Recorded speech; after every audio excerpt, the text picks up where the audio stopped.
Coming up on Fulton Today, important information about your property assessment notices. The notices have already been sent out to 320,000 properties in Fulton County. I'm Priscilla Ortega, and I'll tell you what you need to do if you don't agree with your property valuation. And encouraging news for those county employees affected by the new city of South Fulton. That and much more starts right now on Fulton Today.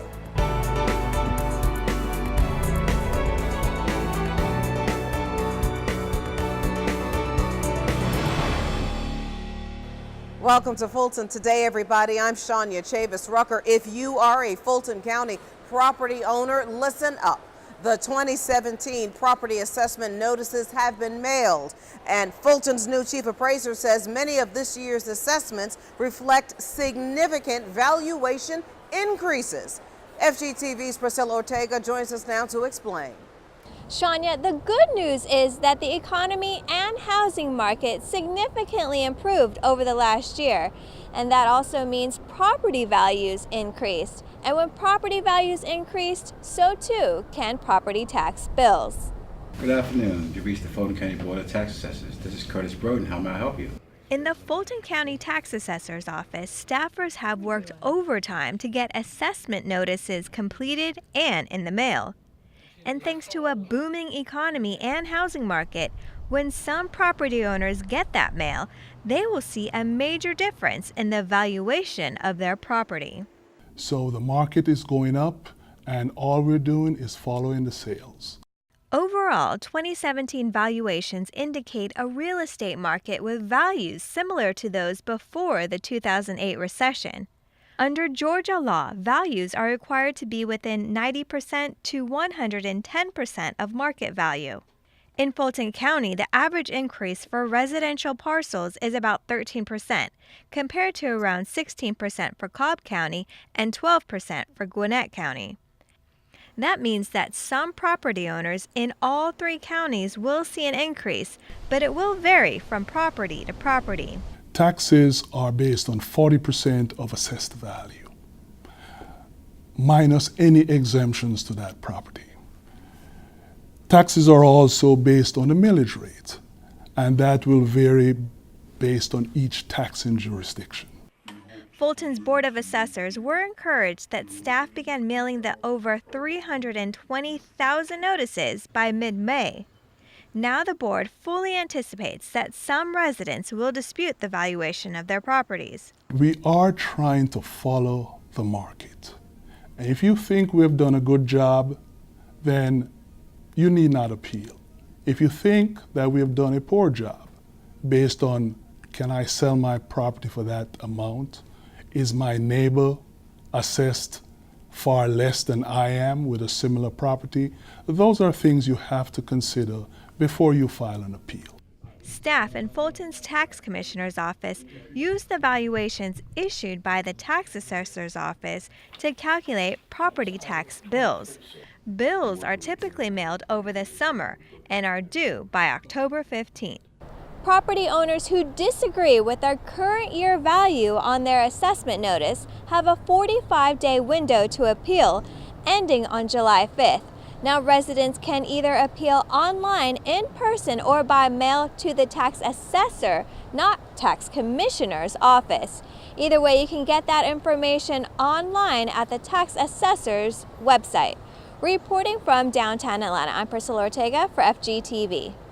Thank you very much. Meanwhile, the transition of employees and services continue between the county and the new city of South Fulton. Now, the county's chief operating officer gave the board an update on the changeover. FGTV's Felicia Church has the story.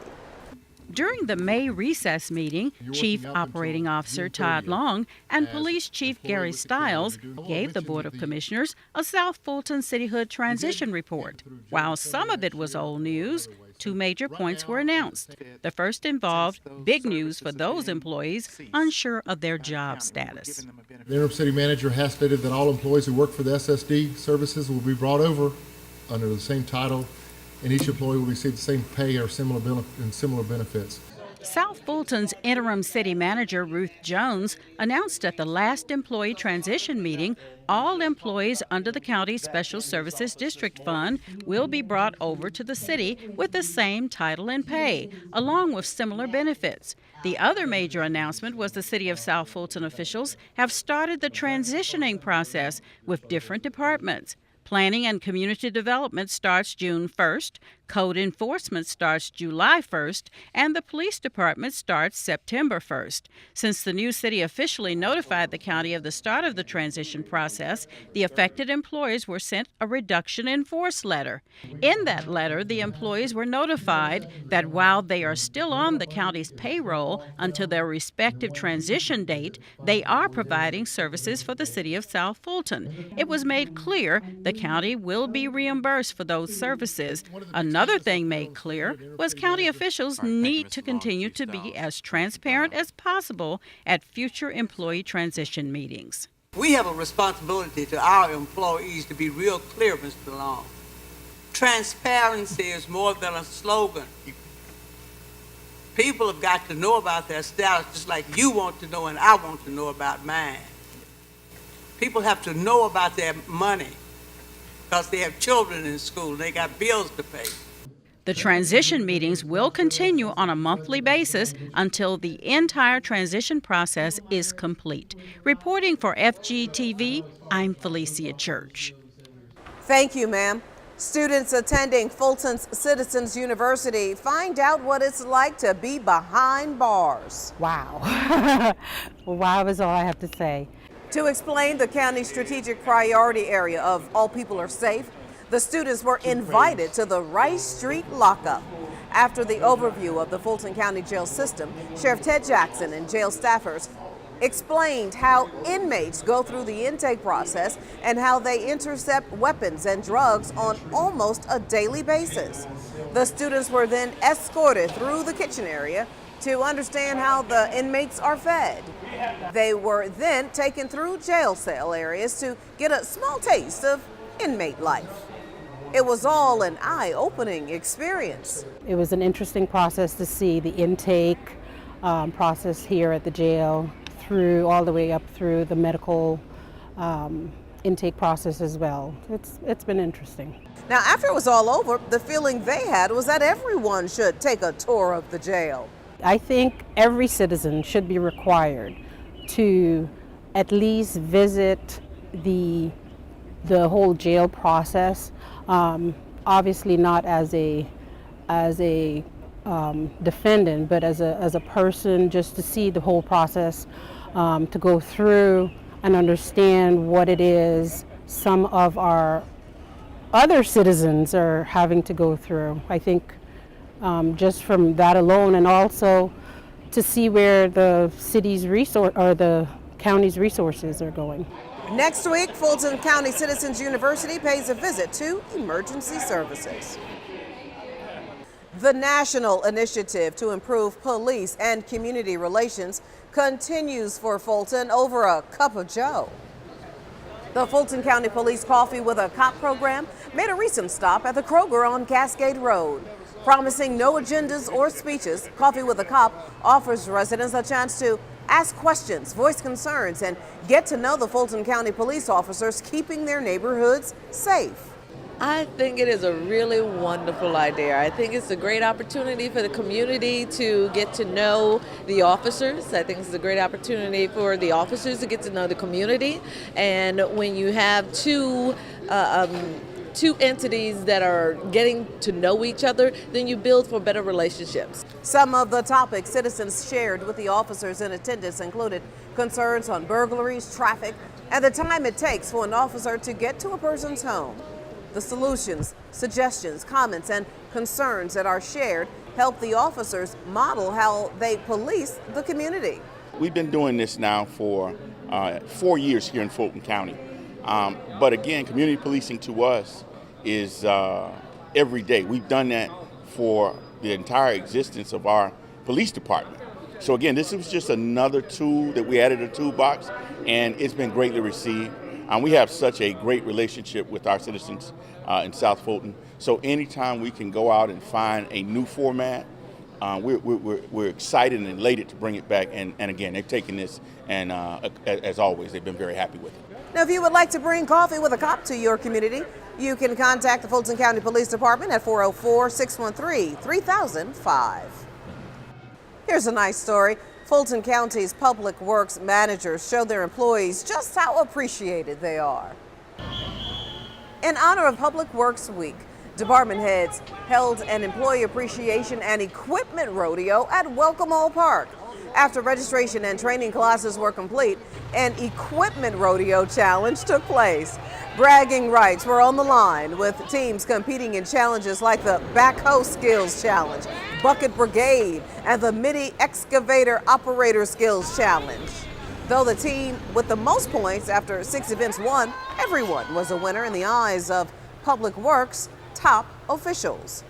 They are very, very much into it, and there's a lot of bragging rights between the water side, the sewer side, and the transportation side for both North and South Fulton. Our employees really do work 365 days a year, 24 hours a day, 7 days a week, serving Fulton County, and it's great that we can use this time to really acknowledge their commitments that they do every day for us. Public Works held events for employees all week long, and the team was honored with a proclamation by the Board of Commissioners during their May recess meeting. And still to come on Fulton Today, North Fulton residents will see world-class improvements to their water and sewer services. It's in our district-by-district coverage next.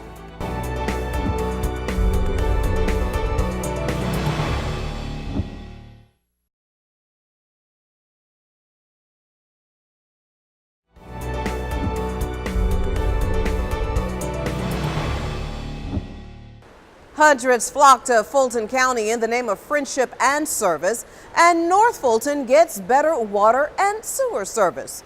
Here's this week's district-by-district coverage. We begin with Chairman John Eves, who greeted 1,500 women attending the Links Incorporated Southern Conference. The at-large commissioner thanked the members of the national nonprofit organization for its years of service to the community.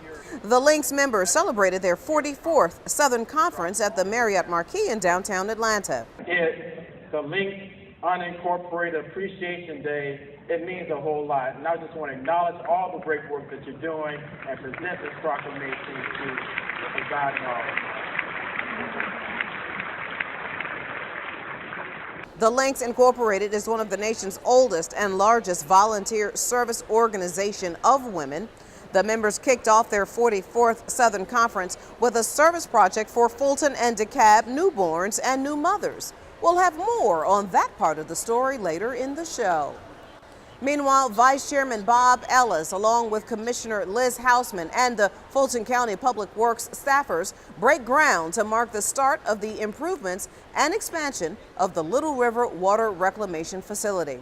Upon completion, the work at the Little River Water Reclamation Facility will greatly improve the wastewater treatment in North Fulton County and several surrounding communities. It is going to take the existing facility, which is about a 1 million gallon a day treatment capacity, and over doubling it to 2.6 million gallons a day to serve the northwestern portion of Fulton County, including Roswell, Mountain Park. This is big for this particular footprint that this area serves, but it's really big for our whole system because this sort of kicks off a series of expansions and improvements that we're going to be doing, which we profiled roughly about $500 million. So there's a lot of activity that this is sort of the kickoff for. There's nothing more important to quality of life than being able to have good, clean water, and this is one of the pieces of that puzzle. So it's a great day. The plant serves the Mountain Park area and nearby communities in North Fulton, as well as parts of Cherokee County. 2, 3, 1. District 5 Commissioner Marvin Arrington Jr. recognized a group of special young men who took their basketball skills all the way to a state championship. The commissioner hosted a special breakfast to celebrate players on the Atlanta Wolfpack Junior Varsity wheelchair basketball team. They stayed committed to their cause, they worked hard, and they exercised self-discipline. And so we want to honor them today for their achievements and wish them well in their future endeavors. It's just great opportunity for these young men to be off of the sideline and into the game compared to able-bodied sports. They are very competitive. The players are able to participate in sports year-round with wheelchair, football, and handball. Handball is like soccer, but players use their hands to score goals instead of their feet. And finally, District 6 seniors joined seniors at the Harriet G. Darnell Center for an Older Americans Month event. Participants in the county's senior facilities took part in the Senior University Day. I gave a presentation on the Senior Transportation Improvement Plan, and really we passed out a survey and asked several questions to get feedback from the seniors on what they think we should include in the Transportation Improvement Plan. Professionals from law enforcement and the justice communities offered the seniors advice on a myriad of public safety and health issues. We're just telling seniors where they can drop off their medicines, as well as additional drop boxes in Fulton County. We have 10 drop boxes in Fulton County from North to South County. So much is going on that you need to come to things like this and learn more, because each one they present, you learn more about safety for seniors. This year's Older Americans Month theme is Age Out Loud. Fulton County offers programs and services to residents ages 55 and older throughout the year to ensure that individuals have every opportunity possible to age in place. The county's 4 senior multi-purpose facilities offer arts classes, fitness and health classes, special events, and field trips to entertainment venues. And still to come, getting newborns and their new moms the help they need. Stay with us.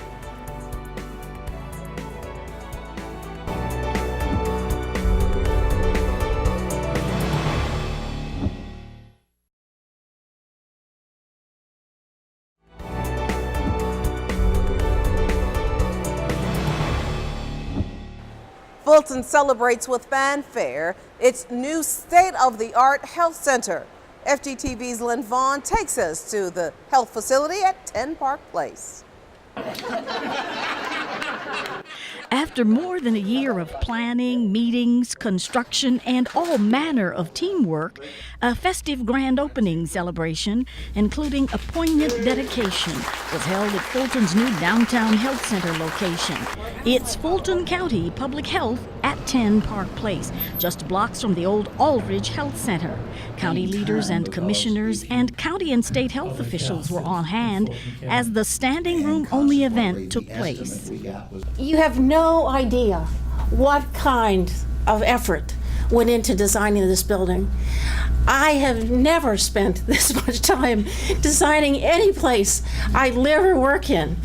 The man who coordinated all aspects of the project and who oversaw construction, that would be Dennis King, described some of the state-of-the-art technology awaiting clients at the new downtown center. Digital X-ray equipment, which eliminates chemicals, and you can send, Dr. Holland can sit in his office and see digital X-rays.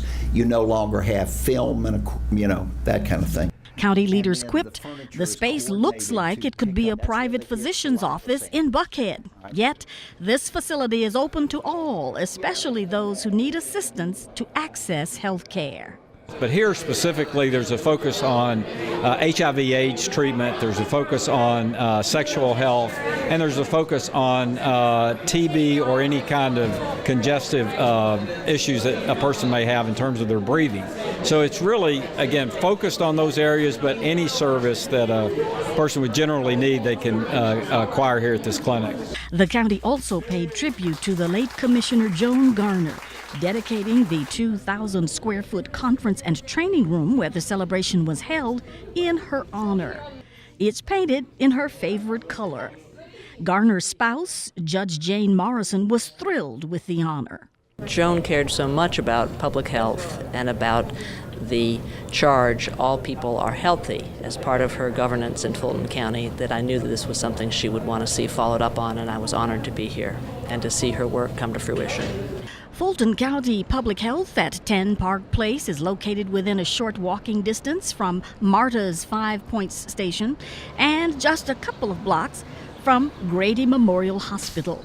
Reporting for FGTV, I'm Lynn Vaughn. Hundreds of low-income new mothers are getting the supplies they need for their newborn babies. 300 new mommy kits were assembled for 3 area hospitals, including Children's Healthcare of Atlanta at Hughes Spalding, which is owned and operated by the Grady Health System. The kits contained a bassinet box, mattress, blankets, clothes, and diapers. Fulton's Chief Judge, Gail Tucson, took part in the donation drive that was part of the community service project for the Links Incorporated organization. We try to bring together everything that would make a child or mother comfortable in going home so that they start out where we hopefully hope they'll end up. We don't want them wanting, lacking, needing for a child. We want the child to know that they're warm, they're comfortable, and we certainly hope that this will go a long way in that. The items will go to several hospitals, including the neonatal intensive care unit at Grady.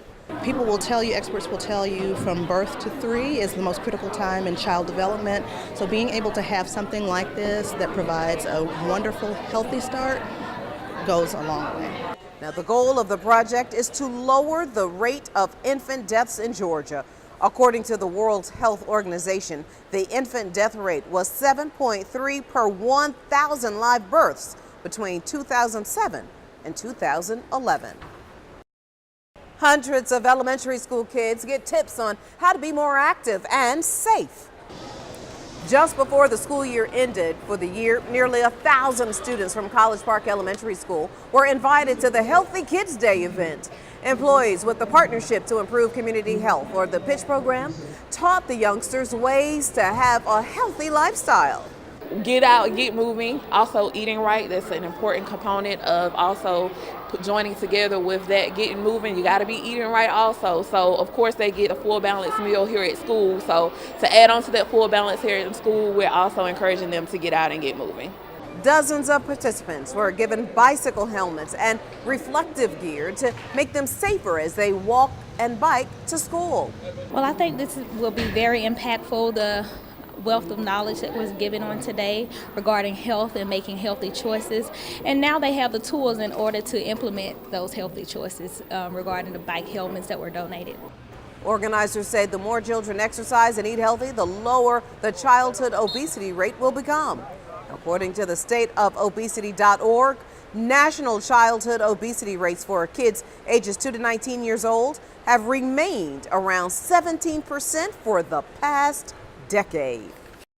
And still to come on Fulton Today, the Wolf Creek Amphitheater kicks off its concert series in a funky style. Stay with us, everybody.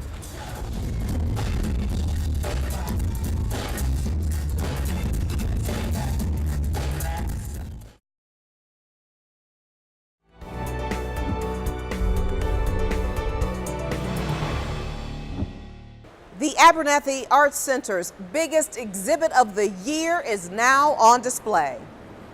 The 9th annual Georgia Artist exhibit features 63 pieces of artwork, all made by local artists. More than 300 paintings, drawings, sculptures, and other work were submitted to be in the exhibit. Well, this year we have actually a really great variety of work. We have paintings and drawings and photography, but we also have some stone carving, ceramic pieces, raku work, and figure sculpture. The Abernathy Arts Center manager says the exhibit really puts the spotlight on artists who live and work in Georgia. Laura Martin encourages everyone to visit the display and to learn more about other events at Abernathy. And people should come check it out. We've got a great variety of artwork here. And at that time, you can also come to the front desk and check out all of our summer programming in June, Teen Academy in July, and our fall programming is also going to be available at the front desk, which is going to start in mid-September. The final day of the Georgia Artist exhibit is June 16th. The Arts Center is located at 254 Johnson Ferry Road in Sandy Springs. You can call 404-613-6172 to get more information.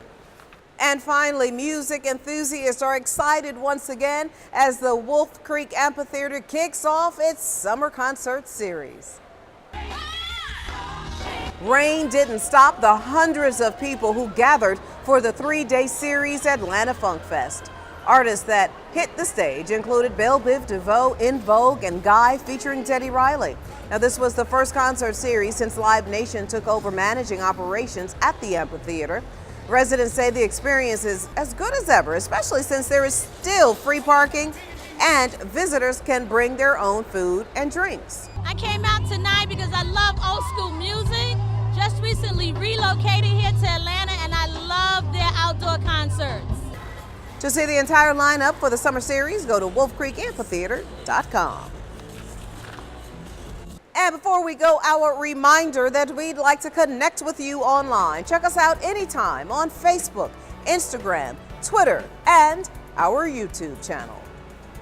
Well, that does it for this edition of Fulton Today. Thank you for watching. Join us each week for news around and about Fulton County.